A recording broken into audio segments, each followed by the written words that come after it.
Welcome everyone to the Rainmaker Report. I'm Andy Thompson, and here are three breaking cybersecurity stories that you need to know about. First up, OpenAI's own models just exploited a zero-day in JFrog Artifactory to break out of their sandbox, and JFrog just confirmed it. Here's what happened. So, OpenAI was running model evals inside what they thought was an airtight, no internet sandbox along with Artifactory. That's JFrog's repository manager. It was sitting inside the box with it. Anyways, the models found a previously unknown vulnerability within Artifactory, exploited it, escalated privileges, and then laterally moved until it hit an internet connected node. And that path, folks, is what led to the Hugging Face breach from a few days back. Pretty crazy. So let's talk about why this matters, because this is bigger than just like a regular PII breach. What we have here is far worse for the industry, arguably. It's proof that a frontier model with a task and a boxed-in environment will chain a zero-day and escalate privilege and laterally move until it can finish the job. And let's talk about the downstream exposure to customers. Okay, we've got private model repos, API tokens, and enterprise customers' internal artifacts are all in play here. Really, anyone with private repos on Hugging Face during the intrusion window, plus really every self-hosted Artifactory shop running that vulnerable version. And that's a ton of different industries, folks. I mean, financial services, national defense, healthcare, all of them. Now, JFrog's response has been, shall we say, a bit creative, okay? Yes, they've shipped patches, which is good, but their messaging is framing this more as like a responsible disclosure success story. It's not, okay? OpenAI's models found the bug, not JFrog's security team. So, as far as what I expect happening next, well, the CVE being posted, the Kev catalog updates. I would also expect every AI lab to quietly be re-auditing their eval sandboxes. They don't want a repeat of this. I would also expect regulators to start asking some pointed questions about the capabilities of autonomous exploitation. The takeaway here, folks, is if you're running Artifactory, you need to be patching today, not this weekend. Also, rotate every Hugging Face token issued before the disclosure and audit your private repos for unauthorized access. Yeah, you really want to cover your bases just to make sure that nobody's been poking around your stuff. All right, moving on to our next story. ShinyHunters just claimed a breach at Ernst Young, and they're threatening to dump client tax documents on July 31st.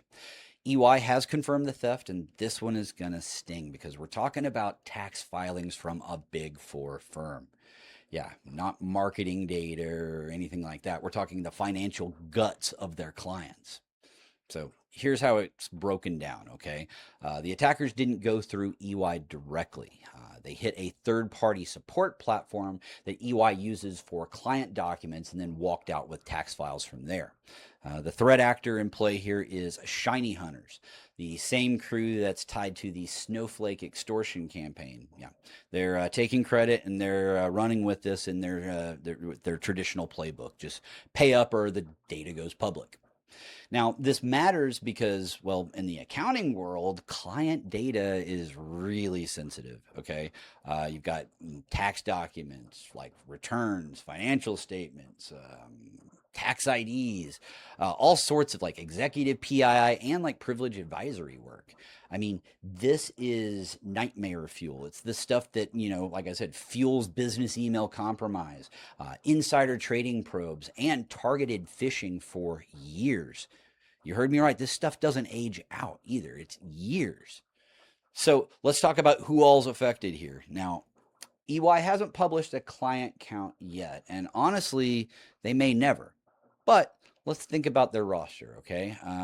Multinational banks, government contractors. I mean, the blast radius could be enormous, even if just a fraction of their clients were using this platform. So EY's response so far, and it's early, okay? So far, we have a confirmation, an investigation underway, but no client breakdown and no notification timeline. Now, meanwhile, ShinyHunters has a countdown ticking away till July 31st. That's 2 days from now. So, what do I expect next? Well, I would expect, rather than the full leak, I would expect a partial leak to prove that this data is real. I would then expect a class action lawsuit to spring from this, from those affected. I would also expect attorneys general asking some pointed questions about big four third-party risk here. Also, I guess your takeaway here is, if you're an EY client, you really need to call your engagement partner today and ask them which platform handled your filings and whether you were in scope.